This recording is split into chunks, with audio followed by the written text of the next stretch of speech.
Hey guys, welcome to the HVAC Diablo podcast. We got a really good interview tonight. His name is Mr. Kevin White. Hey Kevin, how's it going, man? Good. How about yourself, Anthony? Pretty good. A little busy today, the norm. That's how it goes in this industry, right? Yeah, it's nonstop. It's considering it's winter time. It's been nonstop, man. It's been a really busy new year for sure. How about yourself? Yeah, it's been pretty good. It was slow at the beginning, but obviously with these cold spells, we got a bunch of no heat calls coming in, and it's picked up quite a bit. So we've been Oh running yeah. around pretty late. Oh yeah. So how's the HVAC life been treating you out there? Not too bad. Not too bad. I can't complain. So we're in sunny Southern California, and the weather could be a lot worse. So I don't have to defrost my windshield in the morning. I just turn on the van and I go head out. So I Yeah. can't complain, right? We're only Right. seeing 60s during the day, 40s at night. So um, it's not bad. Great. Nice. So, tell us a little bit about yourself. My name's Kevin, like you introduced, and I've been in the industry for about maybe a little bit over 10 years now. Mhm. And I'm in the commercial service department at a smaller company in Palm Springs, California. And I handle commercial service from light commercial to medium sized commercial units, a lot of cannabis cultivation out in this area. And we've been specializing a lot with cannabis cultivation in the Palm Springs area. Nice, nice. What type of units do you deal with in the cultivation area over there? Yeah, so we got a couple of different units. We have some Aon package units that have building automation systems that kind of control everything in a cannabis environment, United Cool Air, and a couple other different types of units like Addison, some heavier duty systems, and then obviously our light style package systems from Carrier and some other brands that just are real basic, depending on what the customer's needs are. Right. I bet the demand's pretty high over there. I mean, considering they're, running and growing plants 24/7, right? Yeah, I mean, doesn't matter if it's summer or winter. Hmm. They're running and cooling 100% of the time. And then obviously with some of the more specialty equipment, they have full reheat capability, and they're doing 100% dehumidification with the equipment. No substitution for dehumidifiers or anything like that. So it's pretty demanding what they're doing with this equipment, and it's 365, 24/7. It's running and it's getting Right. abused out there. So I mean, it doesn't get a break. I bet, man. Yeah, big time. So, how long have you been in the trade? You Like I said said, 10 years, right? yeah, about a little bit over 10 years now. Okay. Right on. So, what got you in the trade? How did you get in the trade? It's kind of weird. I still wonder how I got in the trade. I just at some point decided, my family's always been blue collar oriented and everything. My dad's a plumber. He had worked for an AC company at one time, and did plumbing and air conditioning, and just looked into that direction and decided to kind of ask around. And then I got into a trade school. And then the rest is history. From there, I just kind of, 10 years into my summer job, and here I am still. Yeah, right on. That's nice, man. Would you consider trade school to anybody else that's out there just trying to get in the field or to learn? Yeah, definitely. I mean, if you don't have a real in on where to get started, if you don't have like a family member who can, get you in the trade or somebody that can train you, if you want to start somewhere, a trade school is always a good option. It's going to get you the basics, and usually most of them have a lot of different programs that'll get you situated with different companies in your local area that partner with Yeah. those schools, and get you a lot of field experience and possibly even get you a job. So it's a good way to get your foot in the door if you don't know anything about HVAC or mechanical. Yeah, definitely, definitely. Get your hands on something and learn the theories of stuff. I guess that's kind of how they teach you. So, sorry, I got my ring here going off. So, so what was one of your first experiences in the field when you first started that you can remember or recall? Yeah, I think, like the first job that I was on, I was still in trade school. So halfway through, I ended up getting a job with a company that was out of town, but started operating locally in the area that I lived in. And the first job that I went out there in the field was actually I got to be on an install. a lot of people start off in the install department, and that was my first job out in the field was helping being an install helper, and that was like the first thing that I did. We did a split system and furnace and swapped that out, and that was about 10 or so years ago, and that was my first experience, and it was interesting because trade school prepared me for a lot of the technical things and everything that has to do with troubleshooting and a lot of the technician side of the field. But as soon as I got into the install side of things, I was like, wait, hold on, what am I doing? Where am I going here? This is a little bit different. I know how to wire this up and everything. I can wire up this thermostat, but well, hold on, how are we doing this ductwork and everything? And it was completely different to kind of do that. So that kind of threw me in a whole different thing. I thought I was already, because I was doing pretty good in trade school. I figured, all right, this is going to be easy. I'll get this. And then as soon as I get out there, I'm like, hold on, no, we didn't learn about this. Yeah, it's usually how it goes. You're like, hey, I don't remember reading this part. Yeah, that's Yeah, how it goes. definitely attics, jumping in the attics and having fun up there and Oh jumping yeah, around, I guess. all that fun stuff, and it's like learning all the things that we got to do. The guys teaching me, he's like, no, you got to do it this way for code. No, we got to do it this way. This is how this company does it and everything. I'm like, everything's a new experience, especially on your first job. So it was interesting for sure. Right. What would you say are the common things that techs struggle with in the field? I mean, starting out or even now, I mean, being in the trade, you know, um, things evolve pretty quick out here, especially in the industry. What do you say people struggle with? I think one of the big things is electrical troubleshooting. Is Hmm. one of the big things that I've seen. One of the first things that I really struggled with myself personally was learning how to read wiring diagrams, how to do electrical troubleshooting, how to hopscotch that whole control package and figure out what's inside that system, what makes it work. When I was first working on furnaces, trying to figure out where did the failure happen? Was it a rollout switch? Is it an inducer draft switch? What's causing it to fail? And a lot of people look at the wiring diagram. They look at the overall wires that are just jumbled in there, and they immediately look at it and say, "Wow, there's just so much here. Where do I start?" And that was one Yeah. of the biggest things for me was, and even a lot of my apprentices that I've had over the years is where do I start, especially with Hmm. electrical troubleshooting. Where's that method? And it's always been one of the difficulties. Even today, if I work on a new system, it's much larger, a little bit more complex. It's always where do I start? And Right. where do I get that resource to figure out where's that starting point? And that's always one of the biggest issues is in the industry is electrical troubleshooting, reading wiring diagrams, and where's a good starting point to start troubleshooting from? Hmm. Knowing the sequences and stuff, Exactly. And especially. Yeah. where to even start? A customer tells you, hey, it's not cooling. Okay, what's happening? All right, first thing is let's flip on that thermostat, because I've seen guys that, I've worked with that, fresh in the trade and I'm letting them try to take the reins and I'm telling them, all right, this is your call, man. You're gonna show me how to work on this system. And immediately they go out there and they try to push in the contactor. I'm like, we didn't even flip on the thermostat, we didn't do nothing. You're pushing Yeah. in the contactor. Let's go down the sequence of events. Let's see if this thing will even turn on. So Hmm. what'll happen there? So that's kind of one of the things that I've noticed.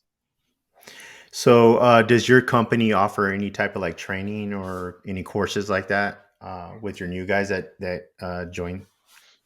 Yeah, we do offer in-house training at the company that I'm at right now, and a lot of the journeymen are usually uh, when an apprentice comes on board, the journeyman is paired with an apprentice for the first 2 weeks to Hmm. at least evaluate where they're at, and then from there, give them some sort of guideline, some guidance, and then depending on what they're trying to do, if they're just starting off and they're new guys in the industry in the field and they don't have any experience, we'll pair them up with um, one of our journeyman technicians so that they can get an idea where they're going from there. And then from there, we'll move them along to the install department so that they can kind of get a good grasp of everything.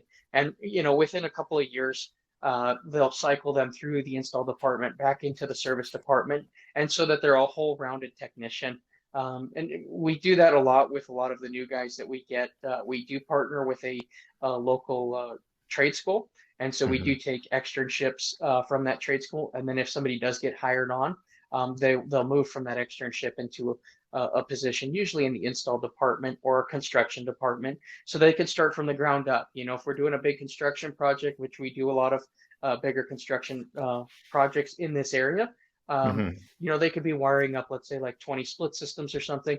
They'll just get repetitive and they'll start doing the same thing over and over again, and they get comfortable with it and they move on and they start working on another skill. They'll learn how to do duct work, different things to a certain extent. And then at some point, they'll probably move into the service department.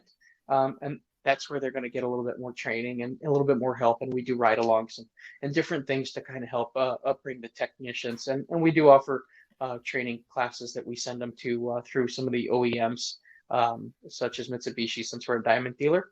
We'll Hmm. send them to Mitsubishi to go learn from them and do some of their training courses as well. So Nice. That's really good.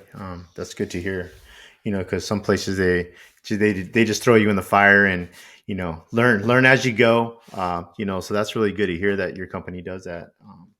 I'm sure they really like that. So, what advice would you give a new tech starting in the field, just starting out? That's pretty ambitious. Straight out of trade school. It's all about the theory until they get out in the field. I mean, what advice would you give someone that's just starting out? the biggest piece of advice I can give somebody is don't be afraid to ask questions. Sometimes these journeymen can look pretty tough and they can, they're a little bit jaded. They're weathered. They've been out in the field a little bit, and sometimes they seem unapproachable and everything. And that just the industry's done that to them. And ask as many questions as you can. Get as much knowledge as you can. Don't be afraid to go out there. If you don't know something, ask so that you don't mess it up. You can't just always assume. So Definitely. if you have any questions, always ask. If there's something that you want to learn, research it. Look out there. Keep exploring. Do whatever you can to move forward. Always move forward. That's the biggest deal. So don't be afraid to ask questions and move forward. That's one of the biggest things. That's good. Yeah, definitely. Always ask questions. Don't be timid or shy. Just you got to dive in and do it. So, um, do you do a lot of refrigeration? We do a little bit of refrigeration, not a lot. We do a lot of Okay. custom wine units for Mhm. larger homes in this area. So that's most of the extent of our refrigeration. We have a couple of restaurants that we do some walk-ins, different things like that, but it's not our main focus. Most of our company is residentially and construction driven, and our commercial side of things are very small commercial operations. So we do not expand on the refrigeration market, and it's not one of our major fortes. But with the custom construction that we do a lot of wine systems for custom homes. So that's kind of one of the things that comes along with it. Nice, nice, real nice. Yeah, refrigeration. I enjoy it sometimes. Sometimes I don't, but it depends. Refrigeration is refrigeration. So, Yeah, um, it's definitely when it's Friday at 6 o'clock and it's a frozen walk-in that you have to thaw out. oh yeah, That's when usually you start to think and question your decisions, right? You're like thinking to yourself, man, I'm tired. I'm ready to go home. I started at 6. I'm yep, I'm ready to get out of here. Some of us start even earlier. Some guys were like 6. I was already out there at 4. yeah. Yeah, so it just depends, right? And it just depends on what the situation is. Some days it's nice, some days it's not so nice. Right. No, I agree. It's part of the gig. It's how I always say it. It's part of the gig. Friday, afternoon. It's about 2 o'clock, 3. You're ready to call it a Friday, call it a weekend, and they're like, "Hey, I got a call for you," and you're like, it's like, okay, where's it at? And you're like, I already know. And me, when I'm driving to my job, I'm already trying to figure it out. So um, especially if I've been there before. So it's like I know where to go, I know where to start. Who I'm checking in with. For me, customer learning the customer. Is really big. Communication works. It makes your job a lot easier. So yeah, definitely, definitely, man. I've had them long nights. Yeah, yeah, we've been there for sure. Yeah. So, what motivates you, to work hard and do what you do, man? Well, work hard, play hard. So obviously, one of the reasons why we work hard is to have all those nice toys, all the stuff that we enjoy. Another big Yeah. reason that I work hard for myself is obviously for my family. be able to put a roof over my head, over my family's head, Definitely. and Hmm. and be able to have something that at the end of the day, I'm not traveling too far away, so for me, I'm close to home.